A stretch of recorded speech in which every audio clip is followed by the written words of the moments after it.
शब बरात, बरकत और फजीलत वाली रात, गुनाहों से बख्शिश की रात, जहन्नुम की आग से खुलासी की रात, मुसीबत से छुटकारों की रात, रहमत खुदावंदी से अपने दामन को भर लेने की रात, मगफिरत तलब करने की रात, रब के हुजूर गिड़गिड़ा कर दुआएं मांगने की रात, मुनाजात की रात, हिसाब किताब की रात। इस रात की अहमियत का अंदाज़ा इस बात से लगाया जा सकता है कि उम्मुल मोमिनीन हज़रत आयशा सिद्दीक़ा बयान करती हैं कि एक रात रसूल खुदा अहमद मुजतबा ख़ातमुल अंबिया सल्लल्लाहु अलैहि वसल्लम अचानक उठकर कहीं तशरीफ़ ले गए। अम्मा आयशा उनके पीछे हुई तो देखा कि आप सल्लल्लाहु अलैहि वसल्लम जन्नतुल बक़ी में मौजूद हैं, मुसलमान मर्दों, ख़वातीन और शहदा के लिए दुआए मग़फ़िरत कर रहे हैं। जिस पर वो वापस आ गईं। रसूल खुदा घर तशरीफ़ लाए तो अम्मा आयशा ने तमाम सूरत हाल बयान फरमाई, जिस पर आप सल्लल्लाहु अलैहि वसल्लम ने फरमाया कि अभी जिब्राइल मेरे पास आए और फरमाया कि आज शाबानुल मुअज़्ज़म की 15वीं रात है और इस रात अल्लाह रनी कल्ब की बकरियों के बालों से भी ज़्यादा लोगों की मग़फ़िरत फरमाता है।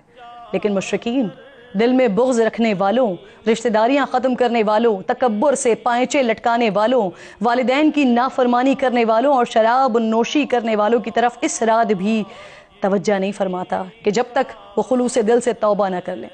हज़रत आयशा सिद्दीक़ा रज़ियल्लाहु ताला अन्हा फरमाती हैं कि इसके बाद हुज़ूर अकरम सल्लल्लाहु अलैहि वसल्लम नमाज के लिए खड़े हो गए और उन्होंने दुआ फरमाई कि ऐ अल्लाह, मैं तेरे उफ़ू के साथ तेरे अज़ाब से पनाह चाहता हूँ, तेरी रज़ा के साथ तेरे गज़ब से पनाह चाहता हूँ, तेरे करम के साथ तेरी नाराज़गी से पनाह चाहता हूँ। मैं तेरी तारीफ़ बयान तो नहीं कर सकता, तू ऐसा ही है जैसे तूने खुद अपनी तारीफ़ बयान फरमाई है।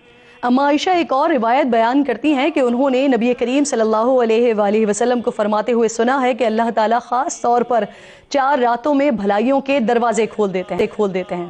पहली बकरीद की रात, दूसरी ईद उल फित्र की रात, तीसरी अरफा की रात और चौथी शाबानुल मुअज़्ज़म की 15वीं रात यानी आज की रात। हज़रत अली करमुल्लाह वजहुल करीम से रिवायत मनक़ूल है कि इस रात में इबादत किया करो और दिन में रोज़ा रखा करो।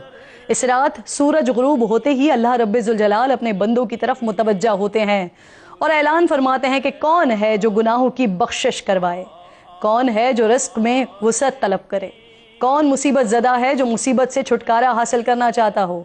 उलमा कराम की राय में इस रात में 3 काम किए जाएं। पहला, कब्रिस्तान जाकर मुर्दों के इसाले सवाब और मग़फ़िरत की दुआ की जाए। दूसरा, तन्हाई में नवाफिल ज़िक्र व अस्कार और तिलावत। 3 काम किए जाएं। पहला, कब्रिस्तान जाकर मुर्दों के इसाले सवाब और मग़फ़िरत की दुआ की जाए। दूसरा, तन्हाई में नवाफिल ज़िक्र व अस्कार और तिलावत कलाम पाक की जाए। और तीसरा, दिन में रोज़ा रखा जाए। यानी दुनिया की तेज़ी और रंगीनी में हम डूबे रहते हैं, वहाँ ऐसी रातें हमें कुछ ठहराव फराहम करती हैं, खुदा और बंदे के ताल्लुक़ का एहसास दिलाती हैं। आज की रात दुनिया के तमाम मज़लूमीन को याद रखें, फ़लस्तीनी बहन भाइयों को ज़रूर याद रखें, कश्मीर को याद रखें, पाकिस्तान को याद रखें। एक हों मुस्लिम हरम की पासबानी के लिए नील के साहिल से लेकर ताबा के काशगर।